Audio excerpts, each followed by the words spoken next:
الحمدللہ رب العالمین الصلاة والسلام علی خاتم النبیین وعلی آلہ واصحابہ اجمعین اما بعد فاعوذ باللہ من الشیطان الرجیم بسم اللہ الرحمن الرحیم محمد رسول اللہ والذین آمنوا والذین معه أشداء على الكفار رحماء بينهم تراهم ركعا سجدا آمنت بالله صدق الله مولانا العظيم وصدق رسوله النبي الكريم الأمين الصلاة والسلام عليك يا سيدي يا رسول الله وعلى آلك وأصحابك يا سيدي يا حبيب الله کونین دیوالیدہ دربار بڑا سونا کونین دیوالیدہ دربار بڑا سونا سورب بھی مدینے دا دربار بڑا سونا سورب بھی مدینے دا دربار بڑا سونا انج مسجد نبوی دی ہر چیز نرالی پر جڑا روز نال جڑیا مینار بڑا سونا پر جڑا روز نال جڑیا مینار بڑا سونا سورب بھی مدینے دا دربار بڑا سونا بعد ذات الصلاة قابل صدر عظیم جمیع حضرات السلام علیکم ورحمۃ اللہ تعالی وبرکاتہ. آج کی اس مختصر سی نشست کے اندر جو آیہ کریمہ میں نے آپ حضرات کے سامنے تلاوت کرنے کا شرف حاصل کیا ہے. کائنات کے رب نے قرآن مجید فرقان حمید قرآن رشید میں اعلان فرمایا کہ محمد رسول اللہ محمد صلی اللہ تعالی علیہ وسلم اللہ کے رسول ہے. والذین معه اور آپ کی معیت میں رہنے والے یعنی وہ لوگ جو آپ کے ساتھ ہیں اشداء علی الکفار کافروں پر بڑے سخت ہیں رحماء بینہم آپس میں بڑے نرم ہیں تراہم رکعا سجدا ان کی نشانی یہ ہے کہ تم دیکھو کہ انہیں رکوع کرتے ہوئے سجدے کرتے ہوئے یبتغون فضلا من اللہ ورضوانا وہ اللہ کا فضل اور اس کی رضا چاہتے ہیں. سیماہم فی وجوہہم من اثر السجود، ان کی پیشانیوں پر سجدوں کے نشانات ہیں. ذالک مثلهم فی التوراۃ ومثلهم فی الانجیل، ان کی یہ نشانیاں تورات میں بھی ہیں اور انجیل میں بھی ہیں. حضرات یہ حضرات صحابہ اکرام رضوان اللہ تعالی علیہم اجمعین کے حوالے سے اور میرے آقا کی معیت میں رہنے والے ان لوگوں کا تذکرہ کیا جا رہا ہے.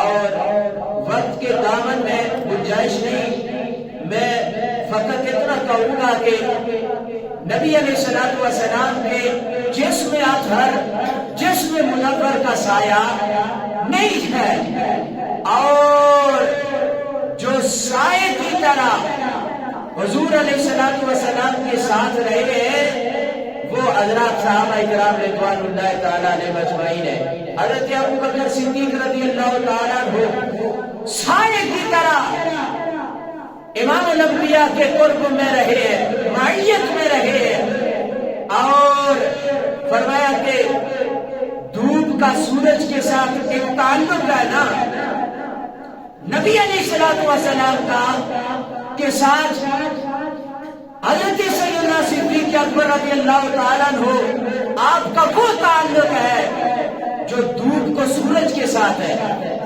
جو بارش کو بادل کے ساتھ ہے، خوشبو کو پھول کے ساتھ ہے. جہاں دھوپ ہوگی وہاں سورج ہوگا، جہاں بارش ہوگی وہاں بادل ہوگا، جہاں خوشبو ہوگی وہاں پھول ہوگا، اور جہاں ابو بکر صدیق ہوں گے وہاں رب کا رسول ہوگا. بھائی یہ والذین معہ، نبی علیہ الصلوۃ والسلام کی معیت میں رہنے والے حضرت سیدنا صدیق اکبر رضی اللہ تعالیٰ عنہ، اور خاص قرب حاصل ہوا ہے حضرت سیدنا صدیق اکبر رضی اللہ تعالیٰ عنہ آپ کو احباب وقار اشداء علی الکفار. بھائی دوسری نشانی یہ ہے کہ وہ کافروں پر بڑے سخت ہیں، آپس میں نرم ہے، کافروں پر بڑے سخت ہیں. سارے صحابہ سخت ہیں لیکن امام ان کا جو ہے حضرت سیدنا فاروق اعظم رضی اللہ تعالیٰ عنہ ہے. احباب وقار کیونکہ آپ دیکھیں توجہ کریں، سارے صحابہ وہ کافروں پر سخت ہیں. حضرت سیدنا عمر ابن خطاب رضی اللہ تعالیٰ عنہ آپ سب سے زیادہ سخت ہیں، اور سب سے بڑا کافر جو ہے وہ شیطان ہے، وہ سب سے بڑا کافر ہے. امام الانبیاء نے فرمایا، یہ مشکات کی روایت ہے، فرمایا الشیطان یفر من ذل عمر، فرمایا شیطان تو میرے عمر کے سائے سے بھی بھاگتا ہے. یعنی سب سے بڑا کافر جو ہے، خطرناک کافر جو ہے وہ عمر کے سائے سے بھی بھاگتا ہے. اور بزرگان دین فرماتے ہیں کہ اگر کسی کے خواب میں شیطان آئے اور ڈرائے تو اس وقت آپ شہادت کی انگلی سے اپنے دل پہ حضرت عمر ابن خطاب کا نام لکھے تو شیطان پاس سے بھاگ جاتا ہے، بھاگ جائے گا. ڈراؤنی خواب، شیطانی خواب آنے بند ہو جائیں گے. احباب وقار یہ حضرت عمر ابن خطاب رضی اللہ تعالیٰ عنہ ہے اشداء علی الکفار. اور نبی علیہ الصلوۃ والسلام ایک مرتبہ مسجد نبوی میں تشریف لائے تو ایک کونے میں حضرت سیدنا صدیق اکبر رضی اللہ تعالیٰ عنہ آپ کائنات کے رب کا ذکر خیر کر رہے ہیں، اور دوسرے کونے میں عمر ابن خطاب رضی اللہ تعالیٰ عنہ آپ رب کا ذکر خیر کر رہے ہیں. حضرت سیدنا صدیق اکبر رضی اللہ تعالیٰ عنہ آہستہ آواز سے اور عمر ابن خطاب رضی اللہ تعالیٰ عنہ بلند آواز سے رب کا ذکر خیر کر رہے ہیں. امام الانبیاء نے پوچھا، فرمایا میرے پیارے غلامو ابو بکر تو آہستہ آواز سے کیوں اور عمر تو بلند آواز سے کیوں؟ تو فرمایا حضرت سیدنا صدیق اکبر رضی اللہ تعالیٰ عنہ آپ نے کہ یا نبی اللہ، میں جس کا ذکر کر رہا ہوں نا وہ کائنات کا رب تو میری شارب سے زیادہ قریب ہے، وہ تو میرے ہر حال کو جانتا ہے، میرے ذکر کو سنتا ہے. اور عمر سے پوچھا عمر تو کیوں بلند آواز سے؟ فرمایا میں رب کی رضا کو بھی حاصل کر رہا ہوں، اس کی کبریائی کو بھی بیان کر رہا ہوں، سوتے ہوئے ان لوگوں کو بھی جگا رہا ہوں، شیطان کو بھی اپنے پاس سے بگا رہا ہوں۔ یہ حضرت سیدنا عمر بن خطاب رضی اللہ تعالی عنہ اشداء علی الکفار، کافروں پر بڑے سخت احباب وقار۔ اب امام الانبیاء کے غلاموں کی نشانیاں فرمایا اشداء علی الکفار، کافروں پر بڑے سخت، رحماء بینہم، آپس میں بڑے نرم۔ لیکن بدقسمتی سے آج اس کا الٹ ہو رہا ہے، ہم کافروں کے ساتھ نرم رویہ رکھتے ہیں، امریکہ تعلقات چاہتے ہیں، دیگر ممالک جن کے بارے میں رب کا قرآن ہمیں واضح طور پر پیغام دے رہا ہے کہ یہ یہود و نصارہ کبھی تمہارے دوست نہیں بن سکتے، ہم ان کے ساتھ نرمی کا اظہار کر رہے ہیں، نرم گوشہ ان کے ساتھ یہ رویہ رکھ رہے ہیں، تعلقات چاہتے ہیں، لیکن آپس میں ہم بڑے سخت ہیں۔ پڑوسی کا ایک بندے کا اپنے پڑوسی کے ساتھ رویہ دیکھو، مومن کا مومن کے ساتھ رویہ دیکھو، ہم اس کا الٹ کر رہے ہیں، تباہ و برباد ہو رہے ہیں۔ اسی وجہ سے ہمارے جیون، حالانکہ امام الانبیاء نے فرمایا حرمت المومن ارجع من حرمت الکعبہ، فرمایا مومن کی عزت خانہ کعبہ کی عزت سے بلند ہے۔ توجہ کریں، مومن کی عزت، بندہ مومن کی عزت خانہ کعبہ کے اس کی عزت سے زیادہ بلند ہے۔ تو ہم اپنے مومنین کے ساتھ، مسلمانوں کے ساتھ، پڑوسیوں کے ساتھ ہم کیا سلوک کر رہے ہیں، اور دشمن جو ہے ہمارا، ہم اس کے ساتھ کیسا تعلق چاہتے ہیں، یہ ہمیں سوچنا چاہیے۔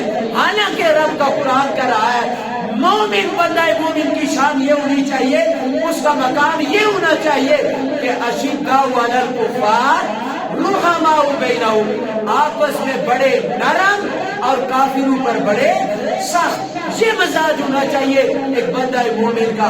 لیکن آج اس کا الٹ ہو رہا ہے، جس کی وجہ سے تباہی و بربادی ہے۔ احباب وقار، حضرات صحابہ کرام رضوان اللہ تعالی علیہم اجمعین، آپ کی جماعت، آپ کا خاصہ حضرت عثمان بن عفان رضی اللہ تعالیٰ عنہ وقت کے امیر المومنین ہے، اور لکڑیوں کا گٹھا وہ اپنے سر پہ رکھا، وقت کے امیر المومنین جا رہے ہیں اپنے گھر کی جانب، اپنے آشیانے کی جانب، اور صحابہ کرام رضوان اللہ تعالیٰ علیہم اجمعین سراپے سوال بن گئے، عرض کیا اے امیر المومنین ہم آپ کے غلام ہیں، خدمت کے لیے حاضر ہو جاتے ہیں، لیکن آپ نے یہ کیا کیا، آپ یہ کیوں کر رہے ہیں؟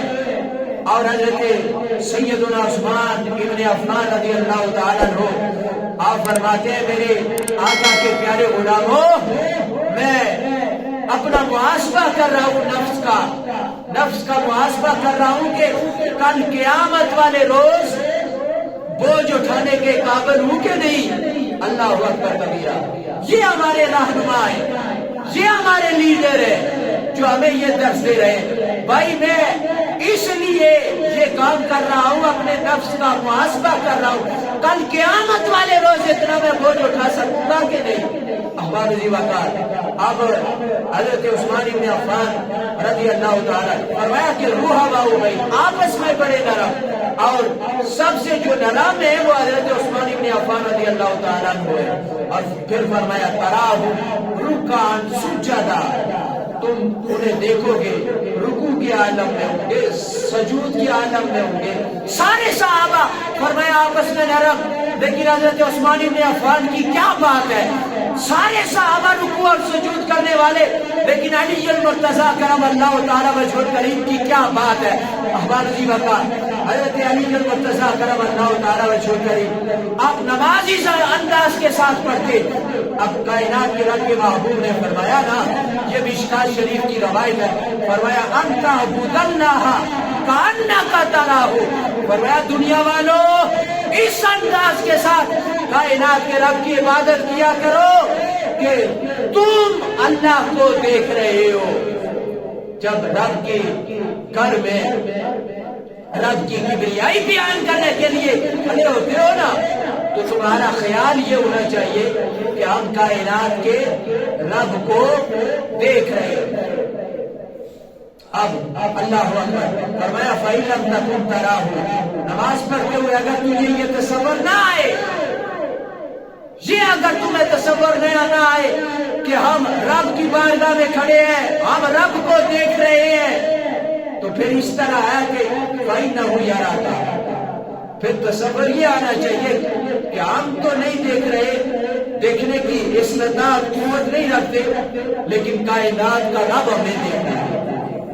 یہ عبادت کا معیار ہونا چاہیے ایک بندہ مومن کا۔ کم از کم یہ خوف ہونا چاہیے کہ جس رب کی بارگاہ میں ہم کھڑے ہیں وہ کائنات کا رب ہمیں دیکھ رہا ہے۔ اخبار نہیں بتا تو حضرت علی المرتضیٰ کرم اللہ تعالیٰ وجہ الکریم، آپ کی نماز جنگ میں تیر لگا اور بڑا گہرا زخم ہوا آپ کے پاؤں میں، پنڈلی میں گہرا زخم۔ اب حضرات صحابہ کرام نکالنے کی کاوش کرتے لیکن آپ نے نہ نکالنے دیا۔ حضرت مولا علی کرم اللہ تعالیٰ وجہ الکریم آپ نماز کے اندر کھڑے ہو گئے، نماز کی حالت میں جب کھڑے ہوئے تو صحابہ کرام رضوان اللہ تعالیٰ علیہ اجمعین میں سے وہ کسی نے تیر نکال لیا۔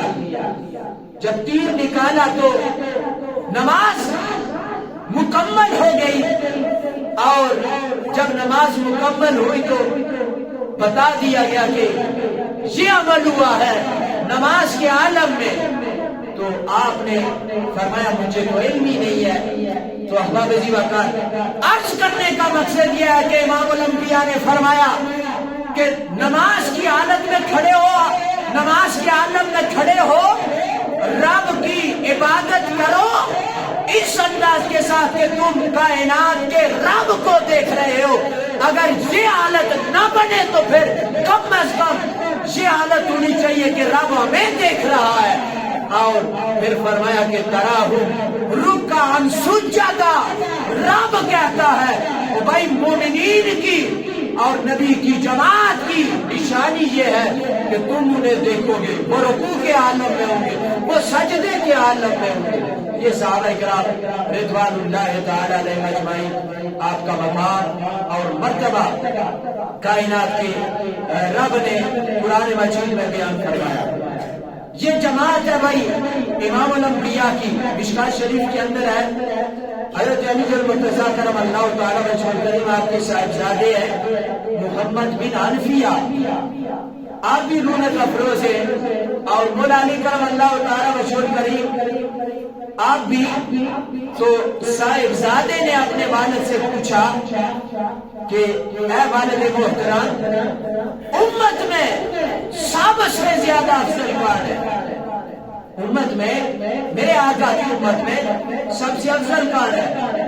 تو شیر خدا کرم اللہ تعالیٰ وجہ الکریم نے فرمایا ہوا ابو بکر، فرمایا ابو بکر سب سے افضل ہے، یعنی امام الانبیاء کی امت میں سب سے افضل ابو بکر رضی اللہ تعالیٰ عنہ ہے۔ فرمایا سننا، تو فرمایا عمر، حضرت عمر ابن خطاب رضی اللہ، تو پھر فرمایا سننا، فرمایا عثمان، اور پھر فرمایا احباب جی بتا تجھے ترتیب محمد بن حنفیہ علیہ رحمہ، آپ نے مولا علی کرم اللہ تعالیٰ وجہ الکریم سے پوچھا تو آپ نے بتایا۔ اور آپ دیکھیں توجہ کریں گے صحابہ کرام رضوان اللہ تعالیٰ علیہ اجمعین، میرے آقا ابھی زندہ ہیں، حیات ہیں، تو کس کو مصلی امامت میں کھڑا کیا؟ فرمایا گرو ابا بکر فلیصلی بالناس، ابو بکر کو کہو کہ وہ آپ کی امامت کروائے۔ تو مصلی رسول پہ کھڑا کیا جا رہا ہے حضرت ابو بکر صدیق رضی اللہ تعالیٰ عنہ آپ کو۔ تو پھر امام الانبیاء خود اپنی حیات کے اندر یہ گواہی دے رہے ہیں کہ میرے بعد اگر اس مصلی کا حقدار ہے تو وہ ابو بکر کی ذات ہے۔ امام الانبیاء تشریف لا رہے ہیں، نبی علیہ السلام کے دائیں جانب حضرت ابو بکر صدیق اور بائیں جانب عمر بن خطاب رضی اللہ تعالیٰ عنہ ہے. اور جو صحابی دیکھتا نا یہ منظر کہ امام الانبیاء درمیان دائیں جانب حضرت سیدنا صدیق اکبر اور بائیں جانب عمر بن خطاب رضی اللہ، جو صحابی بھی دیکھتا وہ خوش ہو جاتا. اللہ اکبر، وہ کیسا مجمع اور وہ کیسی قطار ہے کہ دائیں جانب صدیق اکبر، بائیں جانب عمر بن خطاب، درمیان میں امام الانبیاء. اللہ اکبر. پھر کوئی عاشق ہو اس حوالے سے وہ نقشہ کھینچتا ہے نا کہ جب صحابہ میرے آقا کے ارد بیٹھتے نا وہ کیا منظر ہوتا تھا. اللہ اکبر. میں جس وقت تھے خدمت میں ان کی ابو بکر عمر عثمان و علی، جس وقت تھے خدمت میں ان کی ابو بکر عمر عثمان و علی، اس وقت رسول اکرم کے دربار کا عالم کیا ہوگا. اس وقت رسول اکرم کے دربار کا عالم کیا ہوگا. صحابہ اکرام رضوان اللہ تعالیٰ علیہ اجمعین جب امام الانبیاء اور آپ کے یارغار عمر بن خطاب رضی اللہ تعالیٰ عنہ کو دیکھتے آپ بڑے خوش ہو جاتے، خوش ہوتے، گلیوں میں دیکھتے خوش ہوتے. امام الانبیاء نے فرمایا اے میرے پیارے غلاموں، یاد رکھنا جس طرح آج ہم کو تم دیکھ رہے ہو اسی طرح جنت میں بھی ہم اسی طرح داخل ہوں گے. یعنی مدینے کی گلیوں میں جس طرح تم ہمیں دیکھ رہے ہو کہ دائیں جانب ابو بکر ہے، بائیں جانب عمر ہے، درمیان میں امام الانبیاء ہے. ہاں یاد رکھنا، گواہ رہنا، جنت میں بھی ہمارا داخلہ اسی شان کے ساتھ ہوگا. میں جنت میں بھی اس طرح داخل ہوگا کہ ابو بکر دائیں ہوگا اور عمر بائیں ہوں گے. بازار میں بھی دیکھ لو ساتھ ہے ابا بجیوا کا. اللہ اکبر کبیرہ. تو یہ میرے آقا علیہ السلام کے جان نثار جماعت ہے. حضرات صحابہ اکرام رضوان اللہ تعالیٰ نے مجمعین ہے کہ جب مال دینے کی باری آئی تو مال پیش کیا. حضرت ابو بکر صدیق رضی اللہ تعالیٰ نے جب مال کا تقاضا کیا گیا تو سارے کا سارا گھر سے اٹھا کر لے کے گئے، امام الانبیاء کے قدموں میں ڈھیر کر دیا. جو بھی تھا امام الانبیاء کی بارگاہ میں قربان کر دیا. عمر بن خطاب رضی اللہ تعالیٰ عنہ کو دیکھو، عثمان بن عفان رضی اللہ تعالیٰ عنہ کو دیکھو، مال کی باری آئی تو مال قربان کیا، جان دینے کی باری آئی تو جان دی، اولاد قربان کرنے کی باری آئی تو اپنی اولاد دے دی. دنیا والوں کو یہ پیغام دے دیا، فرمایا دنیا والوں یہ 40 سال 50 سال 60 سال 70 سال 80 سال اور بھائی یہ دنیا ہے اور اس کی خود اپنی جو زندگی ہے یہ 2.5 دن کی ہے. وہ کہا نے لکھا 70,000 سال کا وہ دن، اس کے عوض یہ دنیا کی زندگی 2.5 دن. فرمایا یہ اوکی شوکی گزار لے کے امام الانبیاء سے وفا ہوگی، کائنات کے رب کی اطاعت گزاری کی جائے گی. ابا بجیوا کا یہ حضرات صحابہ کرام. اور پھر ان کا مقام یہ تھا کہ جب اپنی جان مال اولاد سب کچھ امام الانبیاء کی بارگاہ میں قربان کرنے کے لیے تیار ہو جاتے تھے تو پھر وفا اتنی کی نا تو فرمایا کہ محمد سے وفا تو نے تو ہم تیرے ہیں. یہ جہاں چیز ہے کیا لوح و قلم تیرے ہے. پھر دنیا کی کسی چیز کی طرف اشارہ کرتے تھے وہ بھی پکار اٹھتا تھا، وہ بھی بول اٹھتا تھا. جو کام کرتے تھے پھر کائنات کا رب انہیں عطا فرما دیتا تھا. ابا بجیوا کا تو آج ضرورت اس امر کی ہے کہ آؤ امام الانبیاء کی اس جماعت کے سیرت پہ عمل کرنا شروع کر دو، قرآن کی تلاوت کرو. جس طرح صحابہ اکرام رضوان اللہ تعالیٰ علیہ اجمعین آپ نے امام الانبیاء سے وفا کی، تم بھی وفا کرو، کائنات کے رب کی رضا تمہیں حاصل ہو جائے گی۔ اللہ ہم سب کو آمین۔ ناصر و جی نظرات نے